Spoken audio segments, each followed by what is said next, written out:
Here we go.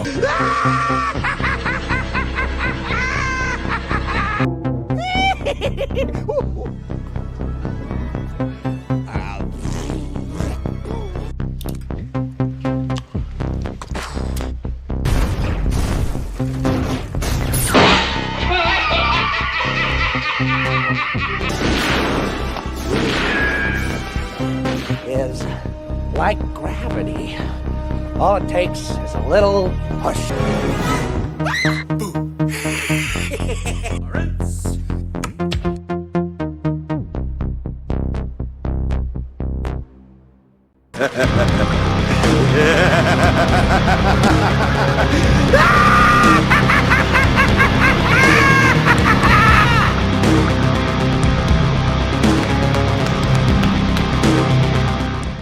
What's up, guys? How you doing? Welcome back to the channel. Glad you stopped by. And if this is your first time here, welcome. Grab a seat and stay a while. But hey, do me a couple favors first. Make sure you go down and hit that subscribe button. Go next door, ring that notification bell. Make sure it says all so you know when the next video pops up. Hit that like button. And before you head out, drop a comment. And if you're of the almost 770 one away regulars here, welcome back for another round. As you also hit that like button. And before you leave, drop a comment. Because as we know, YouTube does love those comments. And of course, as always, share this video out on all social media. Socials, as always, Instagram and X down below in the description, along with a link to that Joker Voice merch store. And a special friend is on our panel on Wednesday nights overbooked. The Unbearable 73 Matt is having some medical issues right now. There's a GoFundMe. I'm leaving the link to his GoFundMe. If you can help in any way, it's greatly appreciated. Link to that also down below in the description. And yes, as you can tell by the thumbnail, we're taking a bit of a detour from the world of professional wrestling into the world of wibbly wobbly, timey wimey stuff. The world of Doctor Who. Now, specifically, we're going to be looking at the companions. These are the individuals who joined the time traveler from Gallifrey on his adventures, and they serve a purpose, as the companions also represent the audience, as they are the ones who ask the Doctor the questions for explanations that we, the viewers, have.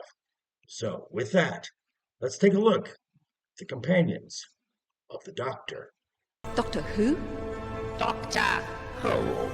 Now, we're going to be looking at years specifically on this one. It's going to be 2005 to 2017. Which is the time of the 9th Doctor, played by Christopher Eccleston, the 10th Doctor, played by David Tennant, the 11th Doctor, played by Matt Smith, and the 12th Doctor, played by Peter Capaldi. So yeah, rest assured, there will be no references to Jodie Whittaker or Ncuti Gatwa. Thank you very much. Now that that's out of the way, before we get into my favorite companions, I want to give you all some honorable mentions. First is a recurring character who's had adventures with both the 9th and the 10th Doctor, and even got his own series afterward, Torchwood. And that is Captain Jack Harkness, played by John Barrowman. Also, having adventures with the 10th Doctor, we get some companions from classic Doctor Who, specifically the 4th Doctor. And that is Sarah Jane Smith, played by Elizabeth Slaton, also looks after another companion she shared adventures with the TARDIS, and that is just the best dog in all of time and space, K9. All right, so let's get into the ranking, my favorite rankings of the Doctor Who's companions. Here we go. Here we go. So we're going to start with the two companions that frankly just had the shortest run with the Doctor. We're going to start this off with Bill Potts, played by Pearl Mackie, who was the final companion in the Peter Capaldi run. Personally speaking, I never found this character very interesting, at least in comparison to other companions. So no surprise, my favorite episode with her in it was also Capaldi's final episode, entitled Twice Upon a Time. Now, that brings us to Martha Jones, played by Freema Yemen. Now, Martha's character developed romantic feelings for the 10th Doctor, but her timing after the previous companion, she got rebuffed and it really went nowhere. So she kind of had a doomed character arc right from the start. Yet she did have some amazing episodes, one being the Shakespeare Code and an absolutely must-watch episode of Doctor Who, Blink. That's a fact. Next, we come to the first companion introduced in the first episode of the Ninth Doctor, and she even stayed on to have adventures with the 10th Doctor, and that is Rose Tyler, played by Lee Piper. I know she's a favorite of some, but with those who are still on the list, unfortunately, she can't go any higher than she is here. However, some great episodes with Rose. Some of my favorite ones are during Eccleston's run called Dalek, and the episodes 1 and 2 simply called Doomsday. That's not bad. Now, I know some people are going to get really mad at me because of who is next on my list, as this is a fan favorite. That is Amy Pond, played by Karen Gillan. Now, she and the Doctor were later joined by her husband, Rory Williams, played by Arthur Darvill. And these, especially Rory and Amy, have this tumultuous marriage love thing going on, and it is on full display in quite a few episodes, specifically episodes like A Good Man Goes to War, and in a very highly emotional episode, which culminates in the end of their arc together, which is The Angels Take Manhattan. That is true. Now, we're getting close here. We're getting close. Coming in at number 2 of the greatest companions is Donna Noble, played by Catherine Tate.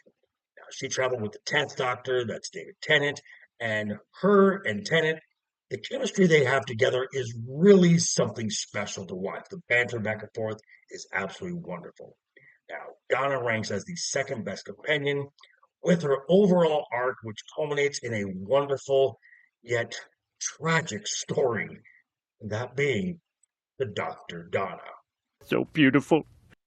That brings us to the top spot, the best companion that has traveled with not only the 11th Doctor, but she was there for an entire new regeneration cycle to begin and continued on with the 12th Doctor, and that is Clara Oswald, played by Jenna Coleman.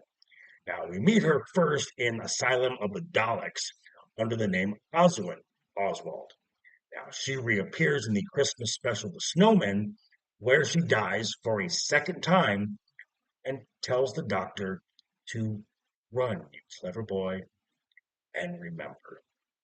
Now, little did we know that Clara Oswald is not only impossible, but she is the most important of all the Doctor's companions. Well, that's interesting. Now, the answer to this question comes in the episode during Capaldi's run, Listen, where with flashbacks and references to the 50th anniversary episode, we find out that Clara sends a scared little boy on Gallifrey on the path to becoming the Doctor, bringing the story full circle. Perfection. But these are just my thoughts. Don't get mad at me, folks. If you got any other opinions, let me know down below in the comments. And be sure, as we're going to be returning to the world of professional wrestling, we'll be talking about the results of Crown Jewel, and especially be tuning in next week, 6 p.m. Pacific, right here on this channel, as me and the guys will be talking about all of it. Of course, I'm talking about Wednesday night is overbooked. But yeah, thanks for stopping by, folks. Again, quick reminder before you head out the door, hit that subscribe button, ring that bell if you liked the video, give it a thumbs up. If you didn't like the video, hey, thanks for sticking around this long. I appreciate it. And I will see you folks all very soon. Hope you had a great week. Have a wonderful weekend ahead of you. Always have fun. Keep talking. Keep smiling. Until next time. You're running low. I'd say you better subscribe or we'll bash in some skulls, right, Cliff?